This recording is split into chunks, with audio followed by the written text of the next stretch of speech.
Bueno, pues vamos a empezar un poco con lo que sería el siglo XIX, o si queréis mejor el desarrollo un poco del arte a lo largo del siglo XIX. El siglo XIX es un siglo importantísimo para entender la evolución del arte después en el siglo XX.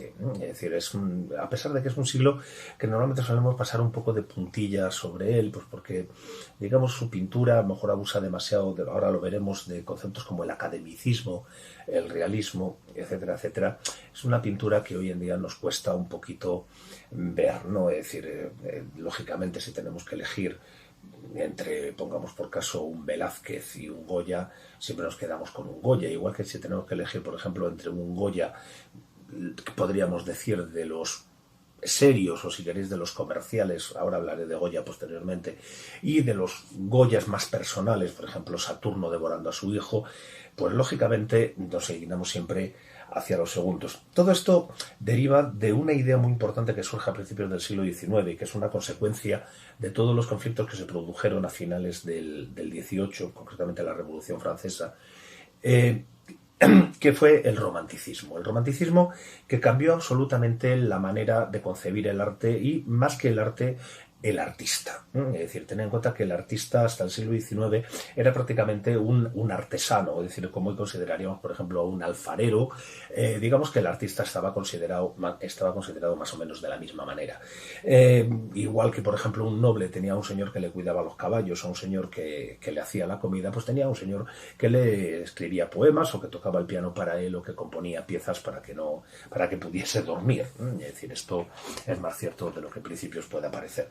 Y el romanticismo lo que aportó fue, digamos, sobre todo una entrada del sentimiento personal, una idea de la creación del artista un poco como creador y no tanto ya como reflejo de una realidad, que era un poco lo que veíamos el otro día.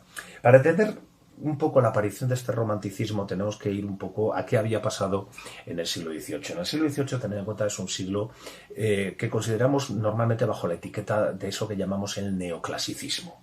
¿Qué es el neoclasicismo? Pues digamos la imitación de lo que habían sido los moldes artísticos o las formas artísticas que se habían producido en la Grecia clásica, en Roma, es decir, la Venus de Milo, en Laoconte, este tipo de esculturas, el Partenón de Grecia, el Partenón de Atenas, como por ejemplo en la arquitectura, y que yo digo, se consideraban como el modelo ideal al que tendría que aspirar el arte.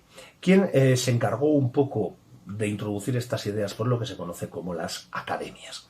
Las academias hoy en día prácticamente nos queda muy poquita, nos queda la Academia de la Historia, la Academia de la Lengua, la Academia de Bellas Artes, pero que no tienen, digamos, un criterio excesivamente regulador. Bueno, sí, quizá la de la lengua sí, un criterio tan regulador como tenían las del siglo XVIII. En las academias del siglo XVIII, digamos, lo que se pretendía era básicamente dar unas normas respecto a lo que se suponía que tenía que ser bello.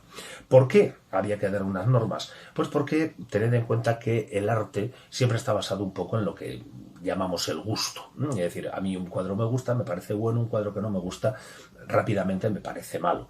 Pero tened en cuenta que el gusto es siempre un criterio subjetivo, es decir, a cada uno nos gusta una cosa y el hecho de que nos guste no la convierte en buena, del mismo modo que el hecho de que no nos guste no la convierte en malo. ¿De acuerdo? Es decir, por ejemplo, a mí me gusta muy poco Mozart, pero sin embargo no podemos negar que Mozart es magnífico. Vale.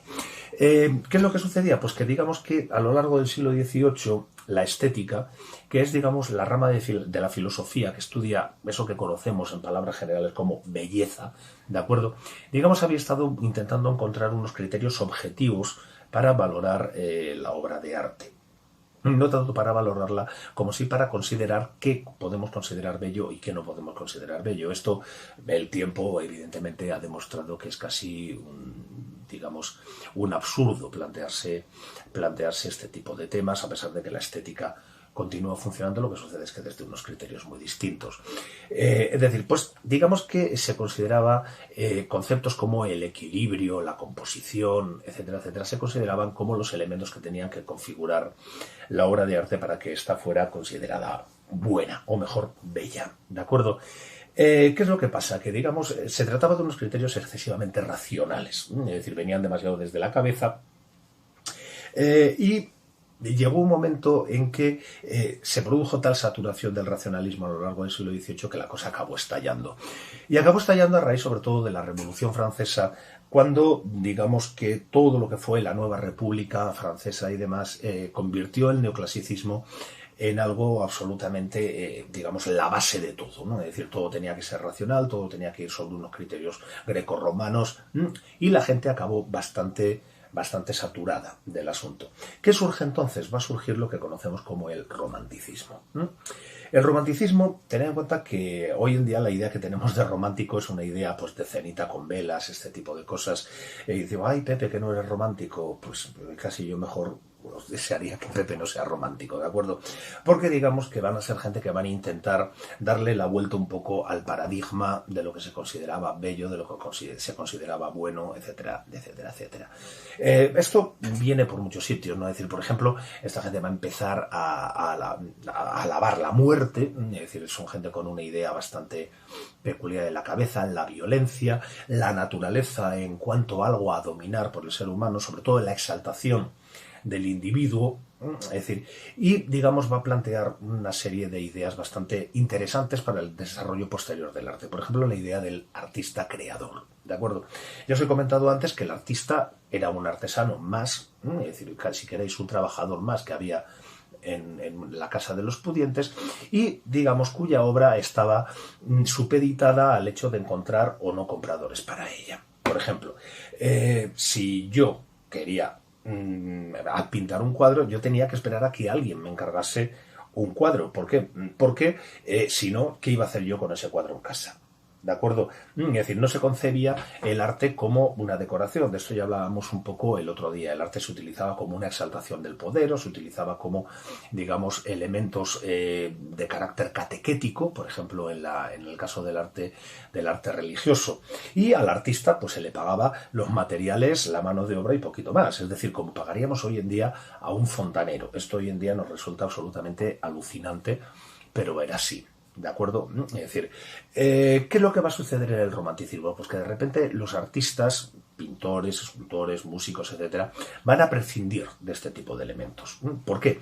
Entre otras cosas porque surge un público que está dispuesto a comprar lo que se le ofrece, es decir, ya no pide una determinada obra, sino que está dispuesto a comprar en función del nombre del autor. Esto es muy importante, este cambio en el mercado. ¿De acuerdo? ¿Qué es lo que pasa? Pues que los artistas van a empezar a expresar sus sentimientos, ¿no? Van a empezar un poco a tender hacia lo que llamamos el irracionalismo. No es un término que sea muy ajustado, ¿de acuerdo? Pero bueno, vamos a mantenerlo. Van a tender hacia la irracionalidad. Pensad, por ejemplo, en Goya. Goya es un poco el puente entre estas dos escuelas, entre el neoclasicismo y lo que podríamos llamar el romanticismo. Tenemos el Goya, por ejemplo, del Parasol, es decir, en el cual pues, nosotros nos encontramos escenas típicas o casi si queréis tópicas en ocasiones. Nos encontramos con retratos de corte, nos encontramos con retratos de grandes personajes que pagaban por ese retrato.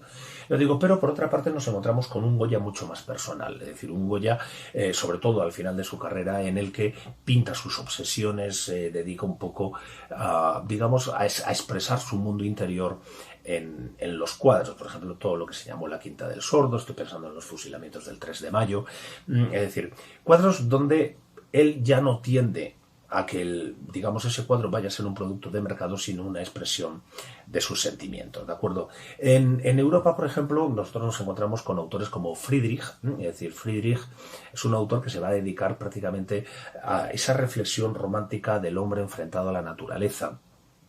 Digamos que que aparece siempre en sus retratos con esa figura que aparece habitualmente de espaldas, normalmente en una posición elevada, y yo digo un poco reflejando también esa soledad, ¿de acuerdo? En esta misma época nos vamos a encontrar también con otros autores que rompen un poco con ese concepto, digamos, neoclásico de la forma, del dibujo perfecto, de la composición, como por ejemplo Turner. Turner es un hombre que va a ser uno de los primeros que van a reflejar en su pintura, especialmente en su última etapa, digamos, lo que fue la revolución industrial, ¿no? Es decir, tenemos cuadros, por ejemplo, en el que se nos refleja el humo de trenes entrando a las estaciones o cosas de este tipo, y va a trabajar de una manera bastante más libre, ¿no? Es decir, en Alemania tendremos también, por ejemplo, a un Füssli, tendremos, digamos, varios autores de este tipo que empiezan a hablar de mundos muy diferentes de los que nos habían hablado los neoclásicos. ¿Qué es lo que sucede? Pues que el romanticismo, como todas las modas, porque no olvidemos que el romanticismo fue una moda, a pesar de que después muchas de sus ideas hayan prosperado, como todas las modas, acabó pasando. ¿De acuerdo? Pero algunas de sus ideas sí que quedaron, digamos, grabadas en la sociedad. Y una de ellas fue la idea de la historia. La idea de la historia como elemento que servía un poco para reflejar la esencia de las naciones.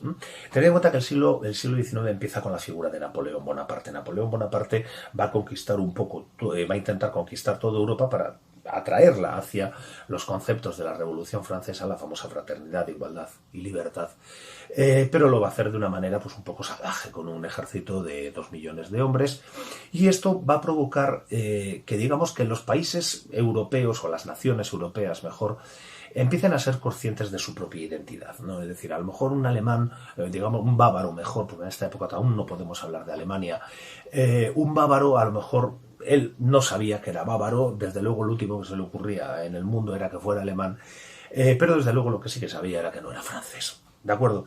Y entonces empiezan a surgir los nacionalismos. Por ejemplo, va a surgir el nacionalismo escocés de una manera bastante temprana, el nacionalismo serbio digamos, algunos otros que luego van a configurar grandes estados. ¿De acuerdo? Por ejemplo, el nacionalismo alemán o el nacionalismo italiano, que acabará dando figuras como, por ejemplo, Verdi. ¿De acuerdo? O Wagner en Alemania, pero Wagner es un poco más tardío. ¿De acuerdo? Bueno, pues la cuestión es que esta idea para todas estas naciones que iban surgiendo, o incluso para las naciones que habían cambiado su sistema de Estado, pensad que por ejemplo Francia pasa de ser una monarquía a una república, de la república vuelve a convertirse en monarquía, pasa a un segundo imperio, es un auténtico jaleo. Las naciones están un poco cambiando su sistema de representación política y demás, y todos los sistemas políticos tened en cuenta que necesitan de una cosa que es lo que llamamos la legitimación. ¿Cómo se consigue normalmente esa legitimación? Por cierto, explico lo que es la legitimación. Es decir, que la gente entienda que esos gobernantes o ese sistema de gobierno tiene derecho a estar ahí y, digamos, hay algo que le apoya. ¿De acuerdo? ¿Cómo se hace esto habitualmente? Pues, por ejemplo, los primeros estados modernos, concretamente, por ejemplo, el Reino de Castilla, sabéis que en esa época todavía no se puede hablar de España, ¿qué va a utilizar? Pues va a utilizar el teatro, por ejemplo, de un Lope de Vega. ¿De acuerdo? Como mecanismo de legitimación. En la Edad Media se había utilizado, por ejemplo, la épica, los cantares de gesta, pensad, por ejemplo, lo que supone el cantar de Mio Cid para el Reino de Castilla. ¿De acuerdo? Y en el siglo XIX, estos gobiernos se van a apoyar precisamente en eso, en la historia. Es decir, van a tomar ese concepto romántico, pero necesitan algunas formas que hagan que eso sea comprensible, es decir, comprensible para todo el mundo. ¿Por qué? Porque el arte va a pasar a los museos van a estar más o menos abiertos, pero además, digamos que el arte va a decorar lo que podríamos llamar los nuevos espacios políticos, ayuntamientos, parlamentos, etcétera, etcétera, etcétera. Y aquí, ¿de qué se va a echar mano? Pues de todos esos conceptos que se habían establecido durante la Edad Media. Durante el siglo XVIII, perdón. ¿De acuerdo? Es decir, esos conceptos de la proporción, el concepto del equilibrio, el principio de la composición, etcétera, etcétera, que se suponía que venían avalados por siglos y siglos de tradición, al menos desde Aristóteles. ¿De acuerdo? Esto es bastante incierto, pero bueno, digamos que ellos van a utilizarlo como una disculpa. Así van a empezar a surgir autores como, por ejemplo, Delacroix, autores como Géricault, autores como David, es decir, que van un poco a estar oscilando entre el romanticismo y el neoclasicismo continuamente de una manera bastante curiosa, pero lo que se va a conseguir básicamente es que esos principios académicos, digamos, de la obra bien realizada, de lo bien hecho, de lo bien pintado, de lo equilibrado y demás, se conviertan en los criterios básicos que deben conformar una obra de arte. A esto es a lo que llamamos el academicismo, ¿de acuerdo? Es decir, al arte que, en vez de estar sostenido por unos criterios, por así decirlo, de creación propios del artista, se basa en unos criterios establecidos por unos terceros. ¿Qué es lo que sucede? Pues que estas academias, digamos, ponían las normas, ellos daban premios, estos premios eran muy importantes para los que querían dedicarse a la pintura, porque era una cantidad importante de dinero, suponían la compra del cuadro, etcétera, etcétera, cuadros normalmente de tamaño muy grande, que eran muy caros. Pensad que en esta época todavía algunos pintores siguen fabricando sus propios pigmentos y eso era caro, muy caro. ¿De acuerdo? Y entonces, digamos, muchos van a someterse a estos criterios de la academia. Sin embargo, en el próximo vídeo vamos a ver que va a haber algunos que, o bien porque no pudieron, o bien porque no quisieron, no van a someterse a la academia, ni mucho menos. Luego le hablaremos de ellos, son los famosos impresionistas. ¿De acuerdo? ¿Qué es lo que pasa? Que esta academia va a triunfar en toda Europa, va a triunfar en Francia, va a triunfar en Alemania, va a triunfar en España, es decir, y todos estos conceptos, por ejemplo, del arte, sobre todo del arte histórico, que es quizá el gran arte del siglo XIX, y no solo por tamaño, porque son unos cuadros enormes, no os podéis ni imaginar muchos de ellos. Yo digo, cuadros perfectos en cuanto a su realización, pero que muchas veces nos resultan vacíos, ¿de acuerdo? Pues este academicismo, insisto, se va a convertir en la línea básica de lo que es la pintura del siglo XIX, o por lo menos de la pintura oficial, la que se suponía que había que hacer. ¿Qué es lo que sucede? Pues que este academicismo, pues como todo, el sueño de la razón produce monstruos, ¿de acuerdo?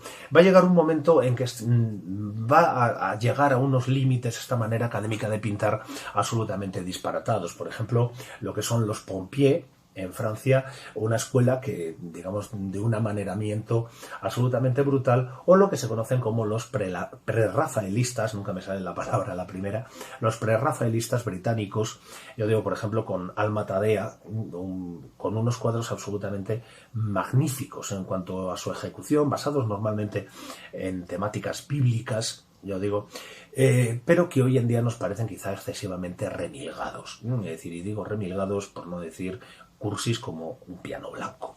¿De acuerdo? Es decir, que digamos que el arte oficial en el siglo XIX va a tener esta tendencia un poco a unir algunos elementos que le habían venido ideológicamente del romanticismo con todo ese academicismo que viene del siglo XIX para generar, yo digo, una pintura que en muchas ocasiones nos parece tremendamente vacía. El siglo XIX es el siglo de los paisajistas, es el siglo de los retratistas, de los grandísimos retratistas. Aquí en España, por ejemplo, tenemos a un Madrazo que es absolutamente magnífico, pero yo digo, una pintura que no va a, digamos, no va a tener una prosperidad en el tiempo y poco a poco va a ir viéndose sustituida por estas pequeñas corrientes, en principio contestatarias, que podremos decir como van a ser el impresionismo y todas sus consecuencias, por ejemplo el expresionismo, y ya no digamos las que entran en el siglo XX. Pues yo digo, pues esto es un poco lo que nos encontraríamos hacia la década de los 50, que es donde seguiré en el siguiente vídeo, que es la época en la que aparecen los impresionistas. Con los impresionistas empieza un nuevo mundo. Vamos a ver por qué. ¿De acuerdo? Venga, muchas gracias. Hasta luego.